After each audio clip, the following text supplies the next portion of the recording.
किसानों की मेहनत की फसलों को नीलगाय चौपट कर रही है, जिससे किसानों को काफी नुकसान हो रहा है। नीलगायों को भगाने के लिए अब तक के सारे उपाय फेल हो गए हैं। इनकी लगातार बढ़ती जनसंख्या के कारण पूरे क्षेत्र में झुंड के झुंड घूम रहे हैं, जो किसानों के लिए परेशानी का कारण बने हुए हैं। किसानों के लिए यह नीलगाय दिन पर दिन परेशानी बनती जा रही है। इन दिनों से किसानों की मेहनत से तैयार फसल चौपट हो रही है, जिसके कारण किसानों को आर्थिक नुकसान भी हो रहा है। इन दिनों खेतों में गेहूं, चना, लहसुन आदि की फसलें लहलहा रही है, जिन पर नीलगायों की नजर रहती है। जहां यह नीलगाय झुंड के रूप में खाने की तलाश में फसलों पर टूट पड़ती है, खाने से ज्यादा झुंड के रूप में होने से फसलों को बैठकर बर्बाद कर रही है। वह जहां भी बैठ जाती है वहां की फसल चौपट कर देती है। किसान जब इन्हें भगाने की कोशिश करते हैं तो वह झुंड में दौड़कर एक खेत से दूसरे खेत की ओर भागती है।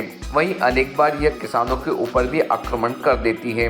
नीलगायों का झुंड एक खेत से दूसरे खेत की ओर दौड़ लगाता है तो खड़ी फसलों को चौपट कर देता है, जिससे किसानों को नुकसान का सामना करना पड़ रहा है। किसानों ने अनेकों बार प्रशासन और विभागीय अधिकारियों को भी अवगत करवाया, उसके बाद भी समस्या का समाधान नहीं हो पा रहा है। सगड़ोद के किसान नरेंद्र मकवाना ने बताया कि शाम होने के बाद इनका आतंक और बढ़ जाता है। अंधेरा होने के बाद झुंड के रूप में खेतों में प्रवेश करती है और कई बार भगाने पर हमला भी कर देती है। गोकलपुर के किसान पवन जाट ने बताया कि इस जीव को वर्ष में 2 बार प्रसव होता है, जिसके कारण दिन पर दिन इनकी संख्या में बढ़ोतरी हो रही है। देपालपुर के किसान अनुभव नागर, राजेंद्र नागर, भिड़ोता के किसान माधव नागर, गोकुलपुर के गुलाब सिंह चौधरी, चरण सिंह चौधरी, सगड़ोद के जीवन मकवाना आदि ने किसानों की भरपाई करने की मांग की है। टीम भारतीय न्यूज।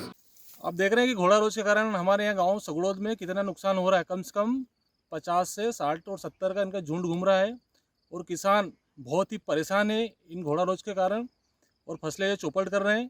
और आप देख ही लें, वीडियो में भी हमने जो बनाया है उसमें गेहूं में बिल्कुल पूरे गेहूं इन्होंने लिटा दिए हैं और कम से कम 50 से 100 किलो प्रति बीघा का नुकसान हमारे गांव में कर रहे हैं। और कई बार हमने उच्च अधिकारियों को अवगत कराया, 181 भी शिकायत भी की हमने, बाकी आज तक किसी प्रकार का निराकरण नहीं निकला है। और हमारी सरकार से मांग है कि इन किसानों को, हम किसानों को इन घोड़ा रोग से मुक्ति दिलाए, अन्यथा फिर किसान आंदोलन करने के लिए मजबूर हो जाएंगे। Subscribe now to most exciting channel ever.